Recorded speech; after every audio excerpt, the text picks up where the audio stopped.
যোৱাকালি পানবজাৰ আৰক্ষী থানাৰ অচি শ্ৰী ভাৰ্গৱ বৰবৰাদেৱে যি বৰ্বৰ কাণ্ড সংঘটিত কৰিলে তাক আমি একমুখে ধিক্কাৰ দিছোঁ আৰু অসম আৰক্ষীৰ ইন্সপেক্টৰ শ্ৰী ভাৰ্গৱ বৰবৰাদেৱৰ পৰা এনেকুৱা ধৰণৰ অমানসিক ব্যৱহাৰ আমি মুঠেও আশা কৰা নাছিলোঁ।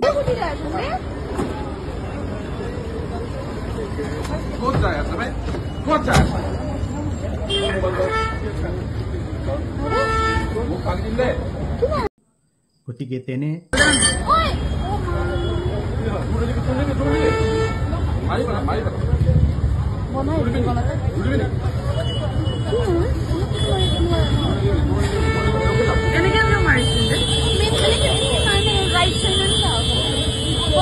বৰ্বৰ জঘন্যতম কাণ্ড সংঘটিত কৰাৰ ফলত অসম আৰক্ষী আৰু অসম চৰকাৰে বিহিত ব্যৱস্থা গ্ৰহণ কৰি অকল চাকৰিৰ পৰা নিলম্বন নহয়, তেখেতক চাকৰিৰ পৰা বৰখাস্ত কৰি দিব লাগে। কাৰণ শ্ৰী ভাৰ্গৱ বৰবৰাদেৱৰ এয়া নতুন অভিযোগ বা নতুন ঘটনা নহয়, ইয়াৰ আগতেও বহুত কেইবাবাৰ ঘটনা সংঘটিত হৈছে। সেয়া কেইদিনমান সামাজিক মাধ্যমৰ জৰিয়তে আমি গম পাইছোঁ।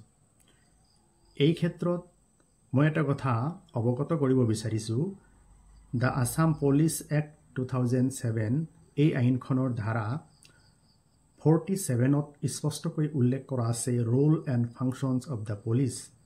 গতিকে অসম পুলিচক নিয়ন্ত্ৰণ কৰা অসম পুলিচ আইনৰ প্ৰতিটো দফা অসমৰ জনসাধাৰণ আৰু প্ৰতিটো পুলিচ বিষয়া আৰু পুলিচৰ কৰ্মকৰ্তাসকলক অৱগত কৰিবৰ কাৰণে শীঘ্ৰেই আপোনালোকে আইনী সজাগতাৰ এটা ব্যৱস্থা কৰিব লাগে আৰু জনসাধাৰণ আৰু পুলিচৰ বিষয়াসকলৰ মাজত এটা সমন্বয়ৰ সেতুবন্ধন গঢ় দিবৰ কাৰণে চেষ্টা কৰিব লাগে আৰু পুলিচৰ বিষয়াসকলক জনাব লাগে যে দ্য আছাম পুলিচ এক্ট 2007ৰ ছেকশ্যন 47ত স্পষ্টকৈ উল্লেখ কৰা আছে পুলিচ এজনৰ দায়িত্ব আৰু কৰ্তব্যবোধৰ বিষয়ে।